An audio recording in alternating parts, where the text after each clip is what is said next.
বাবরি মসজিদের নামে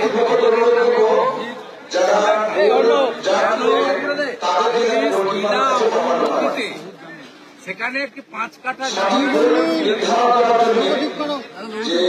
কারণ এখনো মুর্শিদাবাদ জেলায় কেন্দ্রীয় বাহিনী মোতায়েন হয়ে গেছে। আমাদের মসজিদ নিয়ে কোনো আপত্তি নেই, 1000টা বানান, ধর্ম পালন করুন, কিন্তু বাবরের নাম নিয়ে আমাদের আপত্তি আছে। আজকে প্রমাণ হয়ে গেল মমতা ব্যানার্জি কত বড় দূষণবাজ, কত বড় হিন্দু বিরোধী, কত বড় ভারতীয় সংস্কৃতির বিরোধী। তিনি মোগল পাঠান যারা হানাদার তাদের নামে সুপ্রিম কোর্ট যেটাকে সিদ্ধান্ত নিয়েছিল এটা সরাসরি সুপ্রিম কোর্টকে চ্যালেঞ্জ হলো, এটা প্রমাণ হয়ে গেল। এবং মমতা ব্যানার্জি পরোক্ষভাবে পুলিশ দিয়ে পালন করলো, অথচ সরস্বতী পুজো করতে গিয়ে যোগমায়া দেবী কলেজকে ছাত্রীকে হাইকোর্টে যেতে হবে। আমাদের একটা পুজো অনুমোদন দেয় না বলছে। আমাকে ভবানীপুরে দোল পূর্ণিমার আগের দিন দোলকা দাহন দিলাম, যেটা আমাদের গ্রামে এই পোড়ানো হয়, নেড়া পোড়া বলে ফুলের আগে। আমাকে ভবানীপুর বিধানসভায় করতে হাইকোর্টে যেতে হয়েছে, মমতার পুলিশ বাধা দিয়েছে এবং একটা ছোট্ট রাস্তাতে যেখানে জনমানব নেই সেখানে করতে হয়েছে। হিন্দু ধর্ম পালনের ক্ষেত্রে কোর্টে যেতে হয়, আর কোনো অনুমোদন লাগে না। হাজার হাজার লোককে জড়ো করে বাবরের নামে ধর্মীয় প্রতিষ্ঠান হয়, সেখানে কোনো অনুমোদন লাগে না। পশ্চিমবাংলার হিন্দুরা যদি ঐক্যবদ্ধ হয়ে মমতা ব্যানার্জিকে না সরান, তাহলে অনেক এলাকার নাম আগামী দিনে ঔরঙ্গজেবের নামে করবে, শাহজাহানের নামে করবে, হুমায়ুনের নামে করবে, বাবরের নামে করবে, আকবরের নামে করবে। তাই হিন্দুরা এই আজকের বেলডাঙ্গার ঘটনা দেখে শিক্ষা নিন।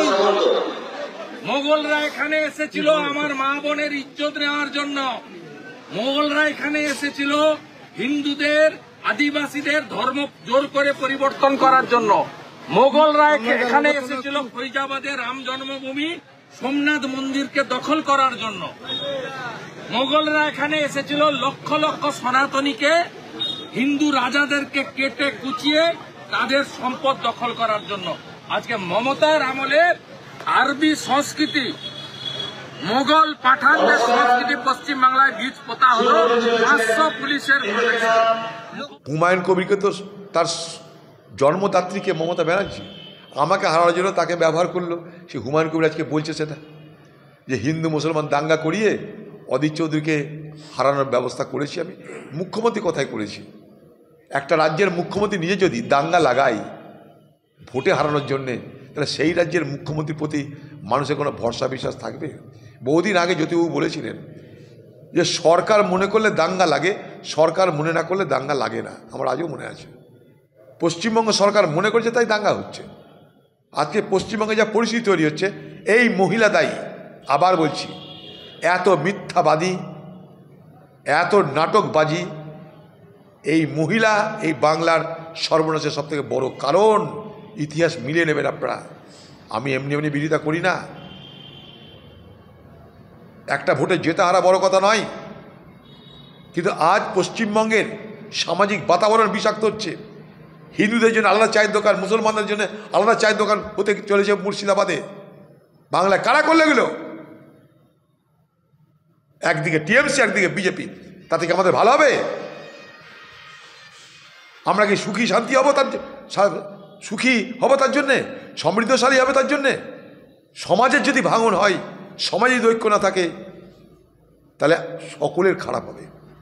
এখানকার হাজার হাজার লক্ষ লক্ষ মানুষ তারা পরিযায়ী শ্রমিক হিসেবে বাইরে যায়, সেখানকার মানুষের কাছে তারা আগামী দিনে এনিমি হবে, শত্রু হবে। কার লাভ হবে বলুন? কি করছি আমরা? শান্তিপূর্ণভাবে আলোচনা করে কেন সমাধান করা গেল না? আমি হাত জোর করে মুর্শিদাবাদের মানুষকে, বাংলা মানুষকে আবেদন করছি, অনুরোধ করছি, ধর্মীয় ভাবাবেগের দ্বারা যেন আমরা আমাদের মধ্যে সম্প্রীতি, সৌহার্দ্য, ভ্রাতৃত্বকে হারিয়ে না বসি। আমার মনে হয় এই মুহূর্তে এটা যেটা জরুরি কাজ সেটা হলো এইটা।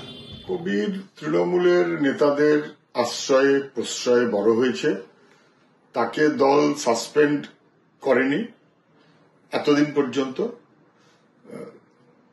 30 ভাগ হিন্দু কেটে গঙ্গায় ভাসিয়ে দেবার আওয়াজ তোলার পরেও, উস্কানি দেবার পরেও সে তৃণমূলের নেতা, তাতে তৃণমূলের কোনদিন হেলদোল হয়নি। ফলে ভোটের জন্য যা খুশি তৃণমূল করতে পারে এটা না বোঝার কোনো কারণ নেই।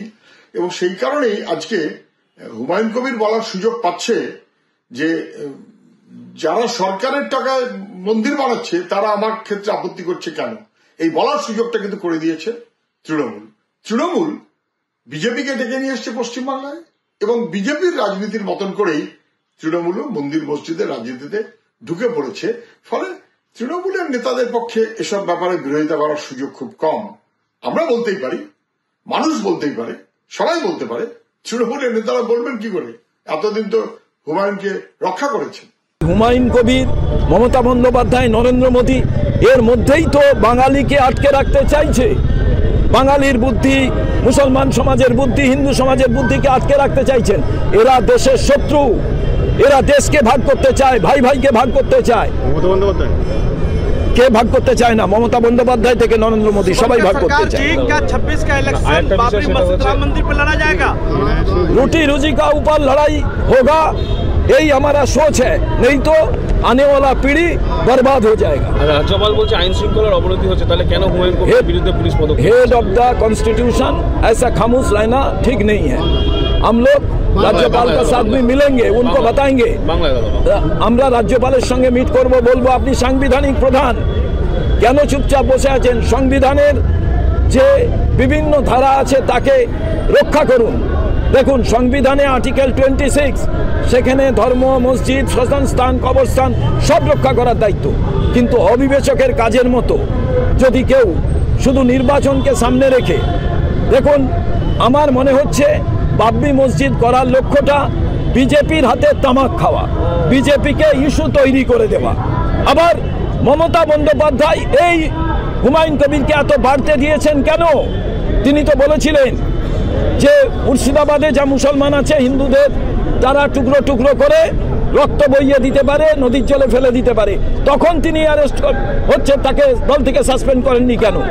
অতএব বিষয়টা হচ্ছে একই স্কুলিং, হিন্দু মুসলমান, সেই স্কুলিং এর বিরোধিতা করা আরএসএস এর মূল বক্তব্য, তারই বিরুদ্ধে আমাদের সজাগ হতে হবে। আমাদের ভিডিও ভালো লাগলে লাইক এবং শেয়ার করুন। কমেন্ট সেকশনে গিয়ে জানান আপনাদের মতামত। আরও ভিডিও পেতে আমাদের চ্যানেল সাবস্ক্রাইব করুন এবং প্রতি মুহূর্তে খবরের আপডেট পেতে প্রেস করুন বেল আইকন।